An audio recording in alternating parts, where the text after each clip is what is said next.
നമുക്കിന്ന് Pinterest inspired ആയിട്ട് ഒരു പെയിന്റിങ് ചെയ്ത് നോക്കിയാലോ? നമ്മൾ കഴിഞ്ഞ വീഡിയോയിൽ സ്കെച്ച് ബുക്ക് ഡെക്കറേറ്റ് ചെയ്യാൻ യൂസ് ചെയ്ത പെയിന്റിംഗ് ആണ് ഇന്നത്തെ വീഡിയോയിൽ കാണിക്കാൻ പോകുന്നത്. ഞാൻ കുറേ പിൻട്രസ്റ്റിൽ സ്ക്രോൾ ചെയ്ത് കണ്ടുപിടിച്ച ഒരു പാറ്റേൺ ആണിത്. ഭയങ്കര സിമ്പിൾ ആയിട്ട് ആർക്കും ചെയ്യാൻ പറ്റുമെന്നും തോന്നി. പിന്നെ എനിക്ക് സ്ട്രോബെറീസ് ഭയങ്കര ഇഷ്ടമാണ്. അത് നിങ്ങൾക്ക് എൻ്റെ പ്രൊഫൈൽ പിക്ചർ കാണുമ്പോൾ തന്നെ മനസ്സിലാവുന്നുണ്ടാവും. അതുകൊണ്ടാണ് ഞാൻ ഈ പെയിന്റിംഗ് തന്നെ സെലക്ട് ചെയ്യാൻ കാരണം.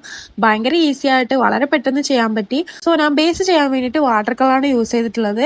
സ്ട്രോബെറീസ് വരയ്ക്കാൻ വേണ്ടിയിട്ട് പോസ്റ്റർ കളറാണ് യൂസ് ചെയ്തിട്ടുള്ളത്. നിങ്ങൾക്ക് നിങ്ങളുടെ കയ്യിലുള്ള പെയിന്റ്സ് വെച്ച് ചെയ്യാം കേട്ടോ. വേണമെങ്കിൽ മാർക്കേഴ്സും യൂസ് ചെയ്യാം. അതാകുമ്പോൾ വളരെ എളുപ്പമായിരിക്കും. പിന്നെ ഞാനത് പെയിന്റ് ചെയ്യാൻ തുടങ്ങിയതിന് ശേഷമാണ് എവിടെ സ്ട്രോബെറി വരയ്ക്കണം, എവിടെ പൂ വരയ്ക്കണം എന്നൊക്കെ ചിന്തിച്ചത്. കാരണം സ്കെച്ച് ചെയ്യാതാണ് ഞാൻ എല്ലാം വരച്ചിട്ടുള്ളത്. നിങ്ങൾക്ക് വേണമെങ്കിൽ ആദ്യമേ സ്കെച്ച് ചെയ്തിട്ട് വരയ്ക്കാം കേട്ടോ. പക്ഷെ അതിനൊന്നും ആവശ്യമില്ല. ഇത് വളരെ ഈസി ആയിട്ട് ചെയ്യാൻ പറ്റുന്നതേ ഉള്ളൂ. പിന്നെ എനിക്ക് ഏറ്റവും ഇഷ്ടപ്പെട്ടത് ആ ഫ്ലവറിന്റെ മേലില് യെല്ലോ ഡോട്ട് വരച്ചപ്പോഴാണ്. കാണാൻ നല്ല ഭംഗിയുണ്ടായിരുന്നു. എന്തായാലും ട്രൈ ചെയ്ത് നോക്കാൻ മറക്കണ്ട.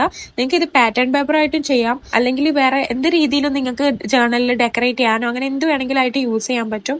അപ്പൊ നമ്മുടെ പെയിന്റിങ് ഇഷ്ടമായെങ്കിൽ നമ്മുടെ ചാനൽ സബ്സ്ക്രൈബ് ചെയ്യാൻ മറക്കല്ലേ.